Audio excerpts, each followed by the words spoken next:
ఇవాళ ఉద్యోగాలు అనేటే టార్గెట్, వ్యాపారాల్లో టార్గెట్, చచ్చిపోతున్నది ఈ టార్గెట్. బ్యాడ్మింటన్ గట్ట కంటే గొప్పది. ప్రతివాడికి ఉద్యోగంలో చేరగానే టార్గెట్. స్కూల్లో, ప్రైవేట్ స్కూల్లో టీచర్ చేరితే జీతం సంగతి అట్టిపెట్టి వేసవకాలం జీతం ఇవ్వకపోగా నువ్వు 10 మందిని చేరిస్తే నీకు జీతం ఇస్తాం. ఏమనాలి ఈ వ్యాపారాన్ని? చచ్చిపోతున్నారు ఉపాధ్యాయులు.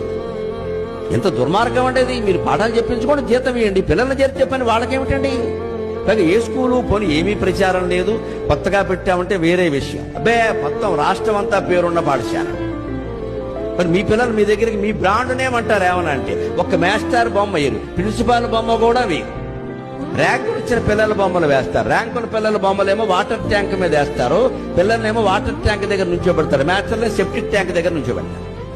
చదువు చెప్పింది ఎవడు మాస్టరా? ఇంకెవరు బ్రాండ్ నేమ్ వాళ్ళు చెప్పారా? ఏదన్నా వస్తే బ్రాండ్కి రావాలి. నాశనం అయ్యేది ఉపాధ్యాయులు. వీళ్ళకి వేసవకాలం